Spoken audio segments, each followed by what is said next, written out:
You mentioned your brother, Clint, and we haven't talked about him yet. Right. And you were both child stars. How did your family deal with two kids and the family acting? Well, it just kind of happened. My brother Clint started hanging around the Andy Griffith set, and the director Bob Sweeney one day just kind of recruited him. And Clint was wearing a cowboy hat and a toy gun, and they thought that was a cute character, and he became Leon, this kid that was always offering Barney Fife a peanut butter and jelly sandwich. I'm not sure he ever had a line of dialogue in the whole, but I think he did 6 or 7 episodes.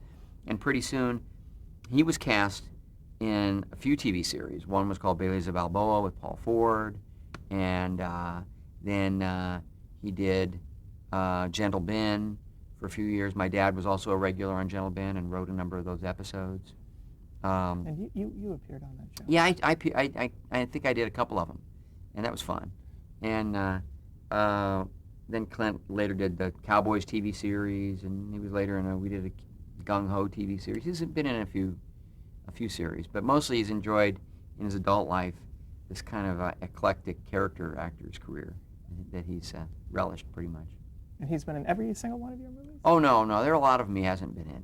Okay. I cast him whenever I can, but, I do have a good luck charm. That's my wife, Cheryl. She's actually been in everything I've ever done, including the Super 8 days, because we met in high school. And at a certain point, I became very superstitious about making sure that she appears in at least, she's at least identifiable in one frame. They don't have to be big cameos, but she's got to be in there. Okay, getting back to the TV movies, what was Major H Productions? It was a production company that I formed, and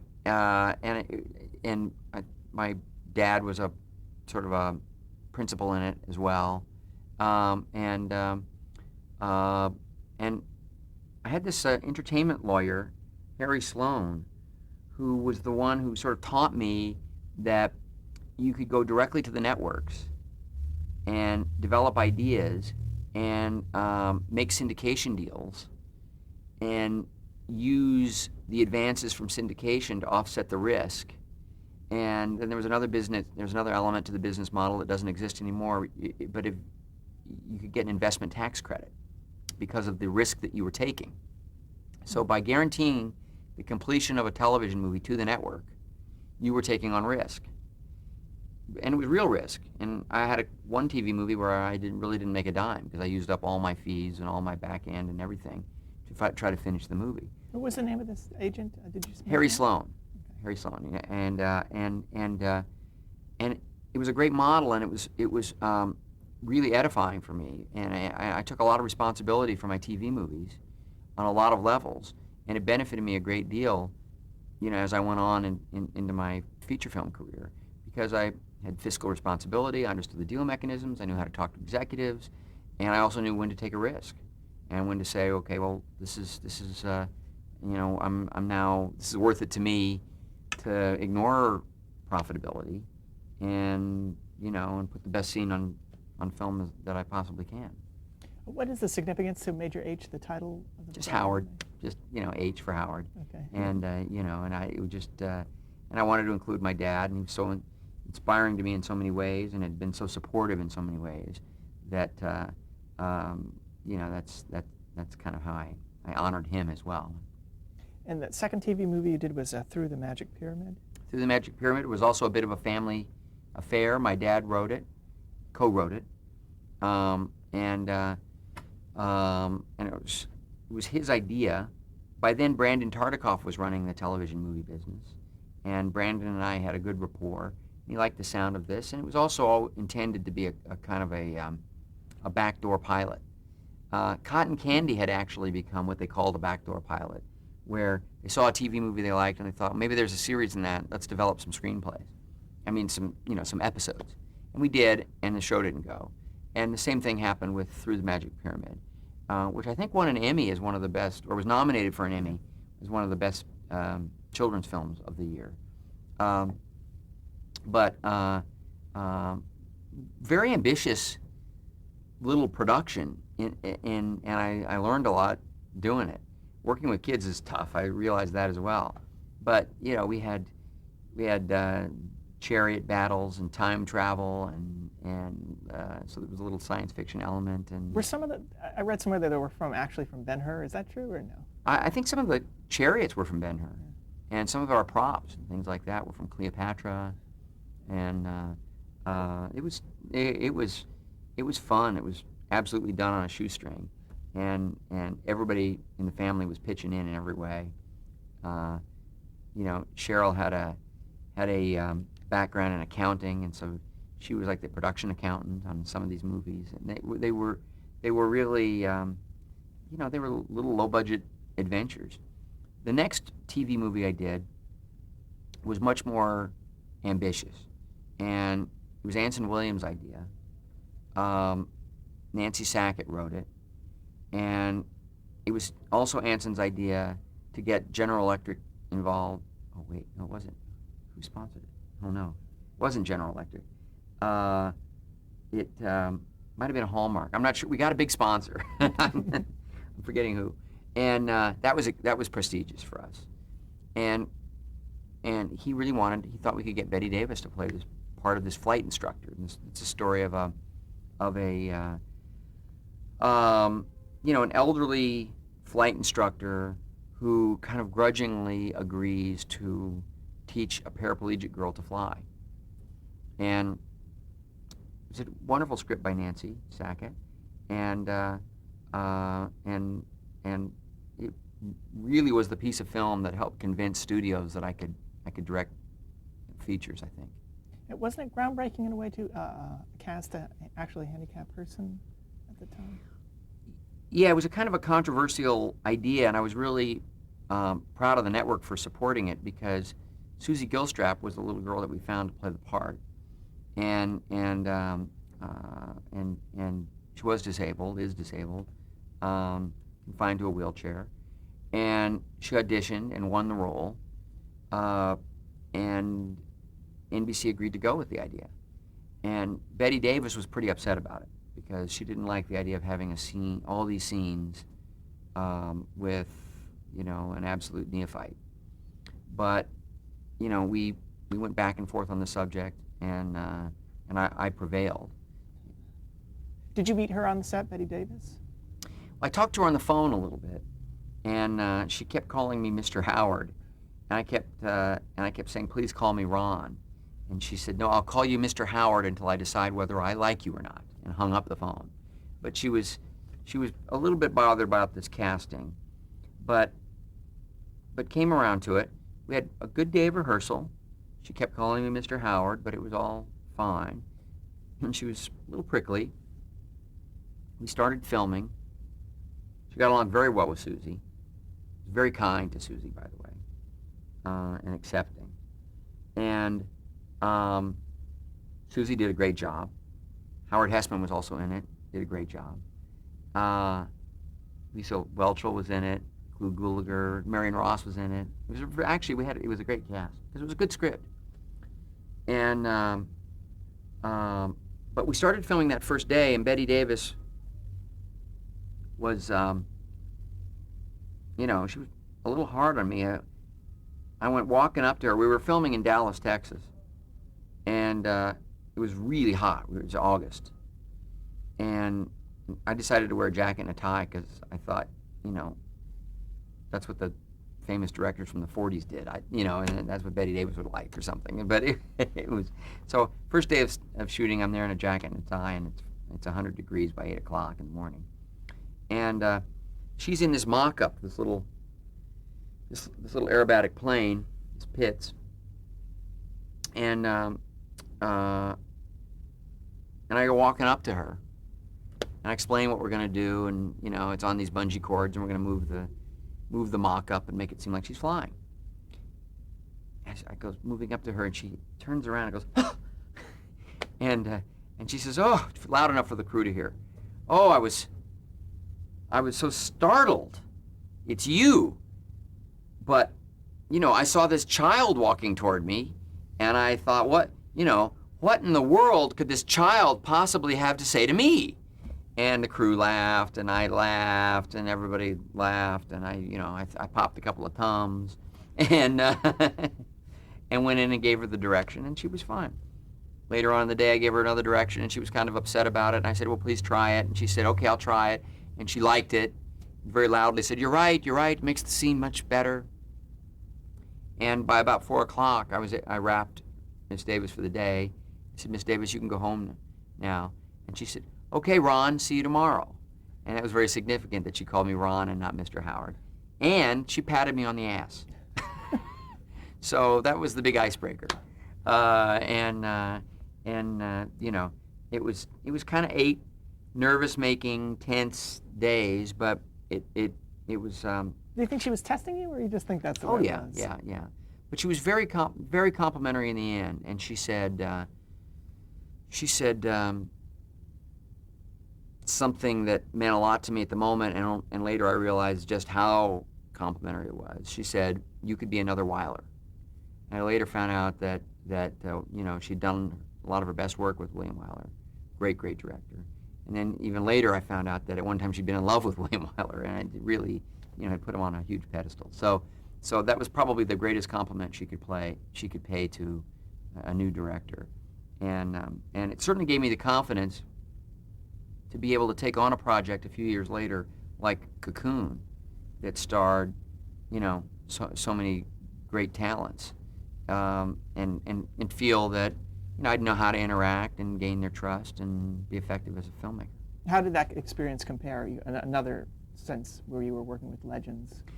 Well, I had a couple of hit films behind me by then, so I was kind of the flavor of the month in terms of new directors in Hollywood. It was sort of Bob Zemeckis and I were the kind of the, you know, the hottest young directors at that moment. So I had that advantage, but I still felt challenged. It was the biggest budget I was going to face. I was working with Richard Zanuck, David Brown, and Lily Zanuck, and they had umpteen Oscars, you know, between them. And there was a part of me that kept thinking, you know, the other shoe is going to drop here eventually. I'm going to get fired. And it wound up being a great filmmaking experience, and really important step, because tonally it wasn't the broad middle of the road kind of comedy that Night Shift and Splash were. It was thematically more mature, even though it was clearly a mainstream entertainment, but there was a lot of dimension there in that story. It was really a great project to get to do, and I had a good time. And working with that ensemble? Fantastic. Challenging mostly in as much as everyone had a different acting style, and yet I really needed them to blend into something cohesive. You needed to believe in their existence together as friends. But you had Wilford Brimley, who was very improvisational and very modern, really, in his approach.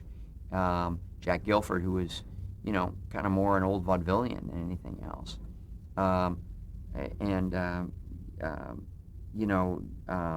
Hume Cronin, and Jessica Tandy and Maureen Stapleton, they were from the theater. And, you know, there was a great degree of discipline there. Gwen Verdon was a terrific actress, but sort of intuitive. You know, she was a dancer, really, you know, and a very different style and approach to things. Don Amici was old school Hollywood. You know, it was where are my marks? What lines do you want me to say? He was just a great soldier. And so it was getting everyone to blend that was really important. And I think Wilford Brimley probably made the greatest contribution in a lot of ways. He's could be a complicated, mercurial kind of a guy, but he had an instinct that the more improvisational the movie felt from his perspective, the better. And I bought into that, and I indulged that, encouraged it. And the other actors started picking up on it even in rehearsals, and it really created a kind of a loose tone that I never would have thought to do. And I thought Wilford Brimley really brought a lot to that movie and enhanced it. Going back to Skyward, how was that received? It was received very well. The Cotton Candy and Skyward got really good ratings. and very good reviews. Through the Magic Pyramid was kind of they didn't quite know what to do with it. It skewed so young, and it probably wasn't quite TV movie material. It probably needed to be after school special stuff instead, so it wound up kind of getting just shunted away and released in the summer or something. I don't remember what kind of ratings it got, but Skyward got very good reviews. I don't think we were nominated for any Emmys, but we got a Humanitas Award for it, and it was thematically, it was respected. It got a lot of coverage. There was LA Times did a cover story on it in their TV guide, and things like that. A sequel came out of it? It was a pilot, actually, not so much a sequel. Again, it was the idea of possibly doing this as a television series, and I didn't direct it, but we did it in Texas, and I went down while we were shooting it, and again, not almost all of my TV movies were tested as potential series, and none of them ever sold. Also, in the reverse, that some of your feature films were developed as shows like Gung Ho and Parenthood. Can you talk a little bit about both of those projects? Yeah, Gung Ho was given a wonderful chance to emerge, and we cast Gedde Watanabe as the lead of the television series, and he'd been one of the leads along with Michael Keaton. Scott Bakula played the Michael Keaton part. It was a great cast, and we just, the concept just, they tried it, and it just didn't quite click, but it was a really good effort. The Parenthood TV series was very frustrating for me because tonally, it never quite reflected what I wanted it to be and what Lowell Ganz and Babaloo Mandel wanted it to be, and so that that was always a bit of a disappointment for me. Again, a great cast, including Leonardo DiCaprio, in the show, who was taking on the role that Joaquin Phoenix had played in the movie, and it was it was really a good. Ed Begley was in it, and it was a good cast.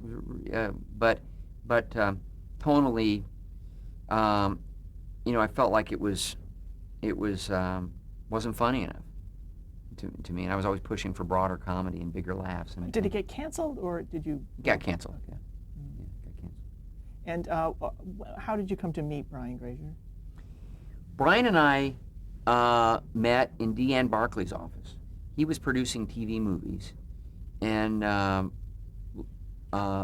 his own, he had also worked for a famous TV producer, Edgar J. Sherrick. And one day, Brian was leaving, and I was coming into a meeting, and Deanne Barclay said, "Do you guys know each other?" And I said, "No." And she said, "Well, you guys ought to know each other because you guys are going to run the business someday." So we talked for a second and didn't think about it anymore.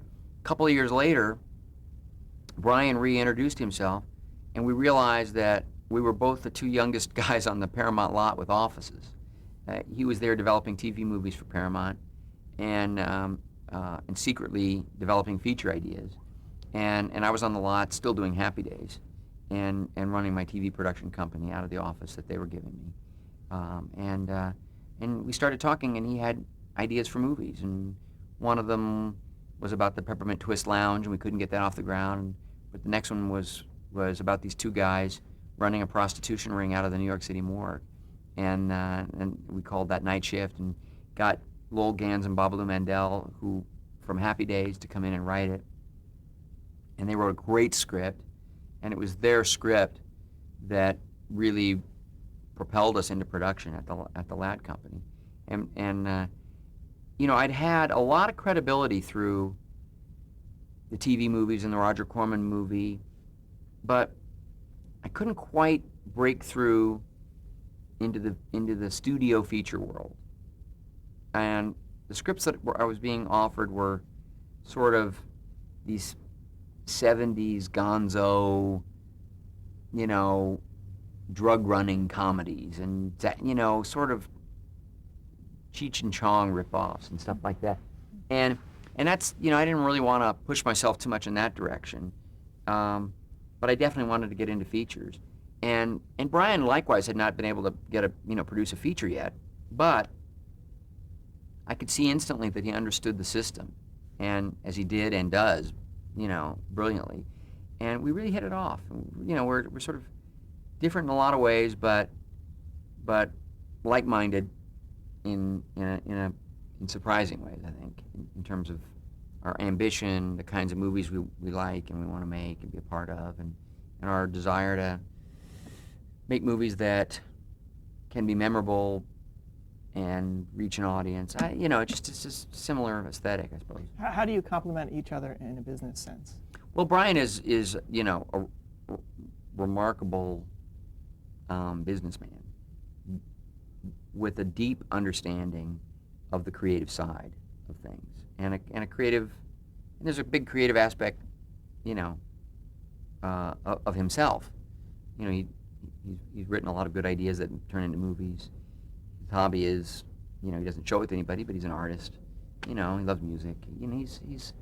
He really understands both worlds very well. But man, he is a player. He is the quintessential player, in the most laudable sense, in that he knows how to get to the yes. He knows how to nurture a thing into existence, and he knows when it's just not going to happen, and apply your energies elsewhere. He just has a great innate sense. I always say that he kind of is playing poker with, the whole industry all the time, and he seems to know what cards everybody has. And what is your half of the partnership like? Primarily, I'm a sort of a regular supplier.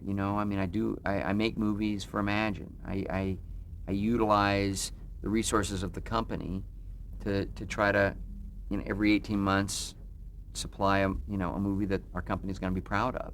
I consult on the other films. Brian and I talk regularly. Once in a while, I'll come in and really roll up my sleeves and look at a cut, or really be in a story conference.